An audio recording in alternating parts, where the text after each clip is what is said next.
16. How to stick with good habits every day. In 1993, a bank in Abbotsford, Canada, hired a 23-year-old stockbroker named Trent Dersmit. Abbotsford was a relatively small suburb, tucked away in the shadow of nearby Vancouver, where most of the big business deals were being made. Given the location and the fact that Dersmit was a rookie, nobody expected too much of him. But he made brisk progress thanks to a simple daily habit. Dersmit began each morning with 2 jars on his desk. One was filled with 120 paper clips. The other was empty. As soon as he settled in each day, he would make a sales call. Immediately after, he would move one paper clip from the full jar to the empty jar, and the process would begin again.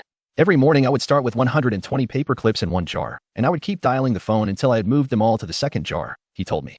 Within 18 months, Dersmit was bringing in $5 million to the firm. By age 24, he was making $75,000 per year, the equivalent of $125,000 today. Not long after, he landed a 6-figure job with another company. I like to refer to this technique as the paperclip strategy, and, over the years, I've heard from readers who have employed it in a variety of ways. One woman shifted a hairpin from one container to another whenever she wrote a page of her book. Another man moved a marble from one bin to the next after each set of push-ups. Making progress is satisfying, and visual measures, like moving paper clips or hairpins or marbles, provide clear evidence of your progress. As a result, they reinforce your behavior and add a little bit of immediate satisfaction to any activity. Visual measurement comes in many forms: food journals, workout logs, loyalty punch cards, the progress bar on a software download, even the page numbers in a book. But perhaps the best way to measure your progress is with a habit tracker. How to keep your habits on track. A habit tracker is a simple way to measure whether you did a habit. The most basic format is to get a calendar and cross off each day you stick with your routine.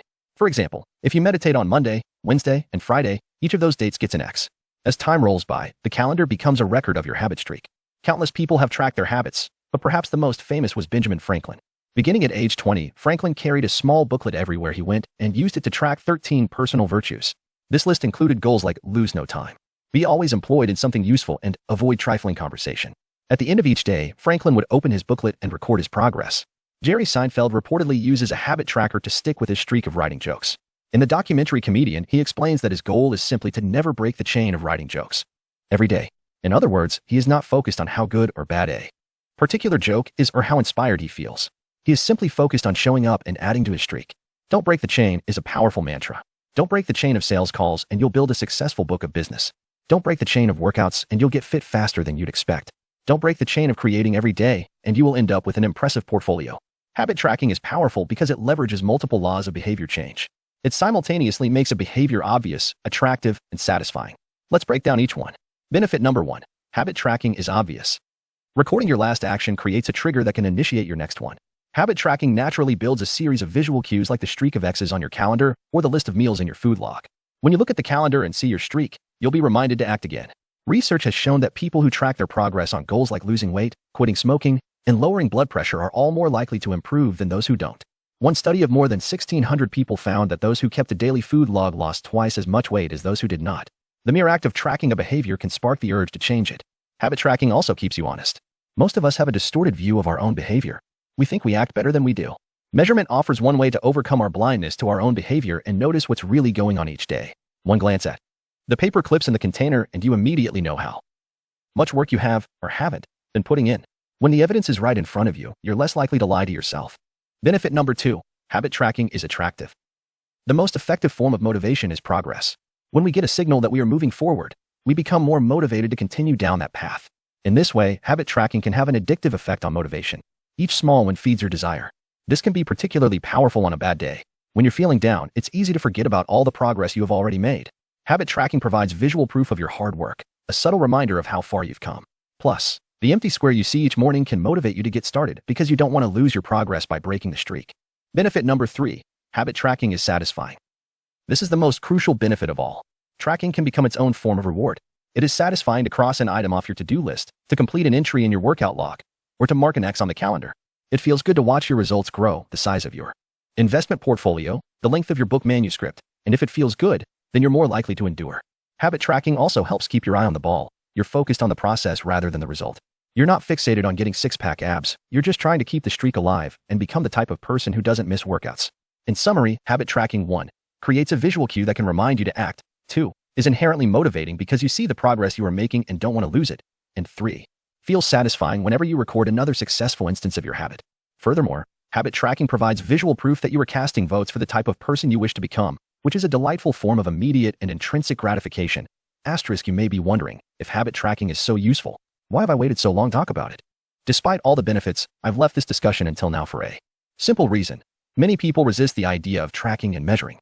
It can feel like a burden because it forces you into two habits, the habit you're trying to build and the habit of tracking it. Counting calories sounds like a hassle when you're already struggling to follow a diet.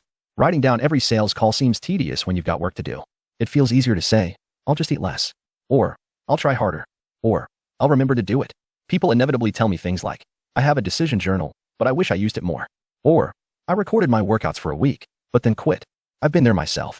I once made a food log to track my calories. I managed to do it for one meal and then gave up. Tracking isn't for everyone, and there is no need to measure your entire life. But nearly anyone can benefit from it in some form, even if it's only temporary. What can we do to make tracking easier? First, whenever possible, measurement should be automated.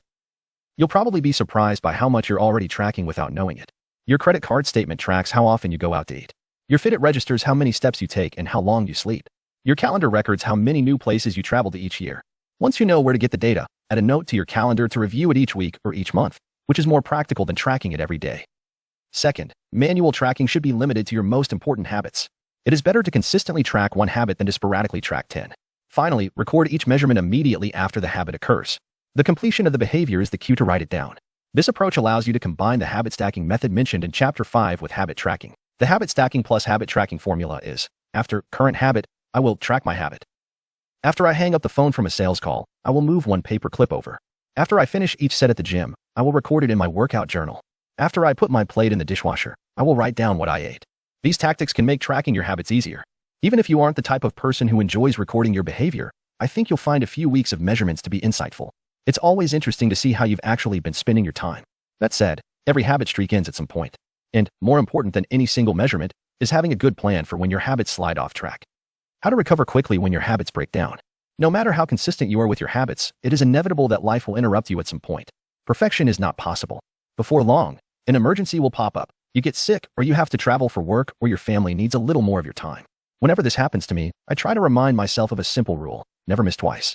If I miss one day, I try to get back into it as quickly as possible. Missing one workout happens, but I'm not going to miss two in a row. Maybe I'll eat an entire pizza, but I'll follow it up with a healthy meal. I can't be perfect, but I can avoid a second lapse.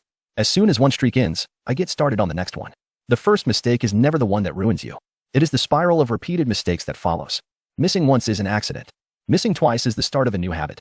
This is a distinguishing feature between winners and losers. Anyone can have a bad performance, a bad workout, or a bad day at work. But when successful people fail, they rebound quickly. The breaking of a habit doesn't matter if the reclaiming of it is fast. I think this principle is so important that I'll stick to it even if I can't do a habit as well or as completely as I would like. Too often, we fall into an all-or-nothing cycle with our habits. The problem is not slipping up. The problem is thinking that if you can't do something perfectly, then you shouldn't do it at all. You don't realize how valuable it is to just show up on your bad or busy days. Lost days hurt you more than successful days help you. If you start with $100, then a 50% gain will take you to $150. But you only need a 33% loss to take you back to $100. In other words, avoiding a 33% loss is just as valuable as achieving a 50% gain.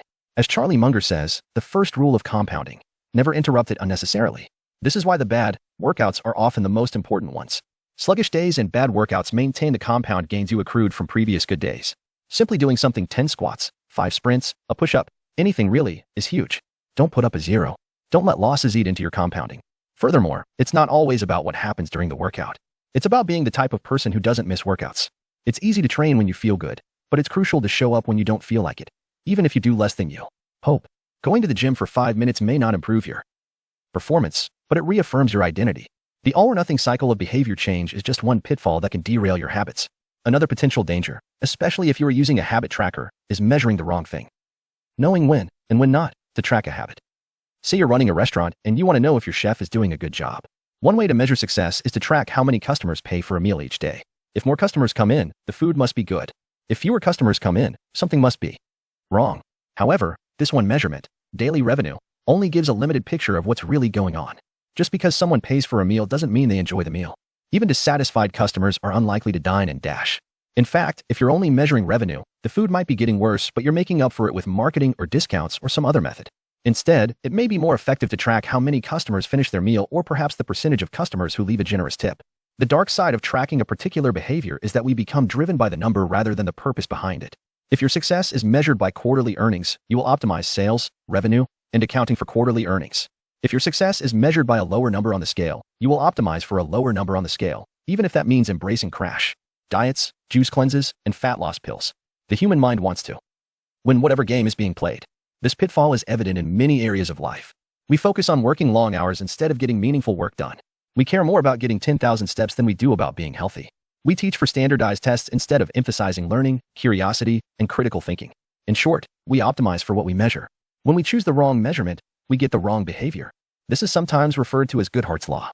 Named after the economist Charles Goodhart, the principle states, when a measure becomes a target, it ceases to be a good measure.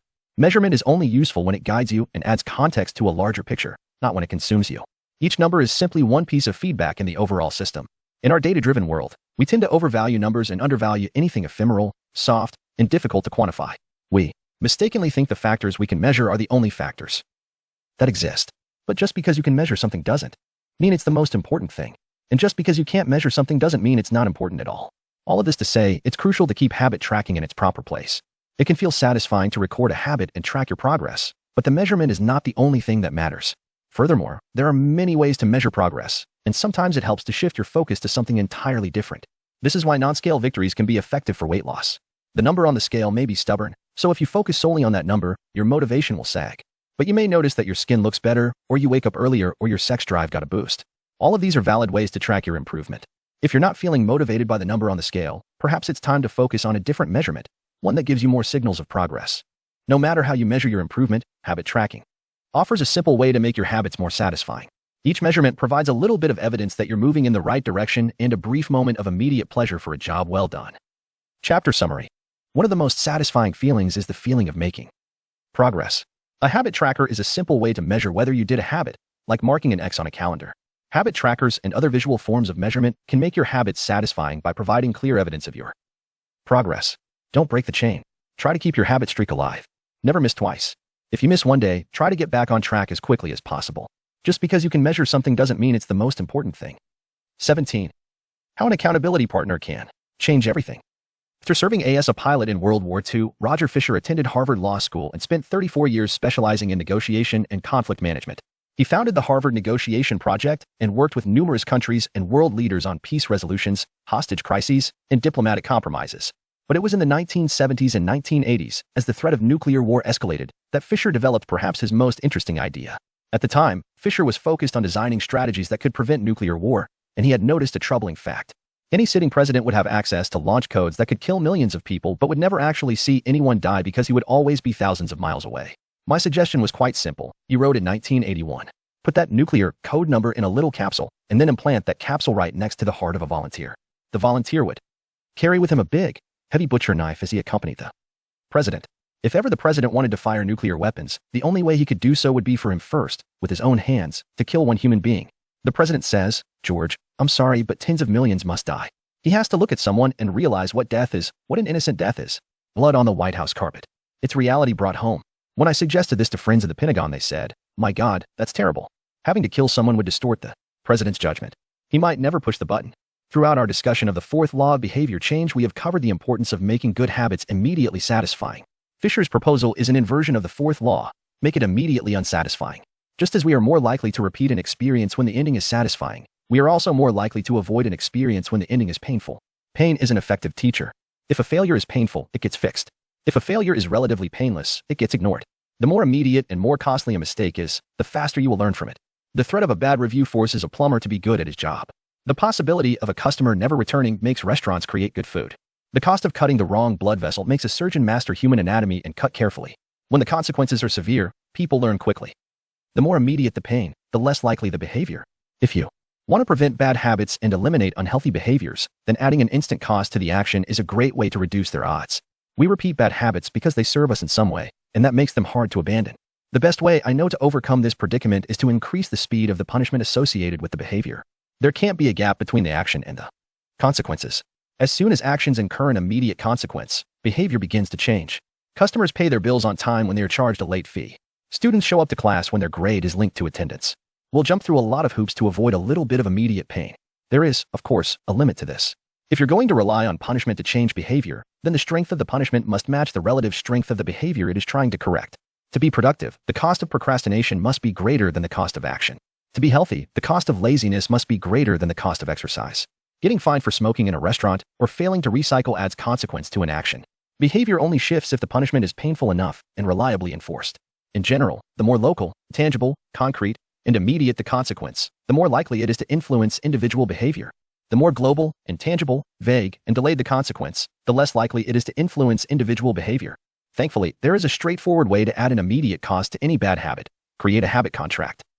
The habit contract. The first seatbelt law was passed in New York on December 1, 1984. At the time, just 14% of people in the United States regularly wore a seatbelt, but that was all about to change. Within 5 years, over half of the nation had seatbelt laws. Today, wearing a seatbelt is enforceable by law in 49 of the 50 states. And it's not just the legislation, the number of people wearing seatbelts has changed dramatically as well. In 2016, over 88% of Americans buckled up each time they got in a car. In just over 30 years, there was a complete reversal in the habits of millions of people. Laws and regulations are an example of how government can change our habits by creating a social contract. As a society, we collectively agree to abide by certain rules and then enforce them as a group. Whenever a new piece of legislation impacts behavior, seatbelt laws, banning smoking inside restaurants, mandatory recycling, it is an example of a social contract shaping our habits. The group agrees to act in a certain way, and if you don't follow along, you'll be punished. Just as governments use laws to hold citizens accountable, you can create a habit contract to hold yourself accountable. A habit contract is a verbal or written agreement in which you state your commitment to a particular habit and the punishment that will occur if you don't follow through. Then you find 1 or 2 people to act as your accountability partners and sign off on the contract with you. Brian Harris, an entrepreneur from Nashville, Tennessee, was the first person I saw put this strategy into action. Shortly after the birth of his son, Harris realized he wanted to shed a few pounds. He wrote up a habit contract between himself, his wife, and his personal trainer. The first version read, Brian's number 1 objective for Q1 of 2017 is to start eating correctly again so he feels better, looks better, and is able to hit his long-term goal of 200 pounds at 10% body fat. Below that statement, Harris laid out a roadmap for achieving his ideal outcome. Phase number 1. Get back to a strict, slow-carb diet in Q1. Phase number 2. Start a strict macronutrient tracking program in Q2. Phase number 3. Refine and maintain the details of his diet and workout program in Q3. Finally, he wrote out each of the daily habits that would get him to his goal. For example, write down all food that he consumes each day and weigh himself each day. And then he listed the punishment if he failed. If Brian doesn't do these 2 items, then the following consequence will be enforced. He will have to dress up each workday and each Sunday morning for the rest of the quarter. Dress up is defined as not wearing jeans, t-shirts, hoodies, or shorts. He will also give Joey, his trainer, $200 to use as he sees fit if he misses 1 day of logging food. At the bottom of the page, Harris, his wife, and his trainer all signed a contract. My initial reaction was that a contract like this seemed overly formal and unnecessary, especially the signatures. But Harris convinced me that signing the contract was an indication of seriousness. Anytime I skip this part, he said, I start slacking almost immediately. 3 months later, after hitting his targets for Q1, Harris upgraded his goals. The consequences escalated, too. If he missed his carbohydrate and protein targets, he had to pay his trainer $100. And if he failed to weigh himself, he had to give his wife $500 to use as she saw fit. Perhaps most painfully, if he forgot to run sprints, he had to dress up for work every day and wear an Alabama hat the rest of the quarter, the bitter rival of his beloved Auburn team. The strategy worked. With his wife and trainer acting as accountability partners, and with the habit contract clarifying exactly what to do each day, Harris lost the weight. To make bad habits unsatisfying, your best option is to make them painful in the moment. Creating a habit contract is a straightforward way to do exactly that. Even if you don't want to create a full-blown habit contract, simply having an accountability partner is useful. The comedian Margaret Cho writes a joke or song every day. She does the song-a-day challenge with a friend, which helps them both stay accountable.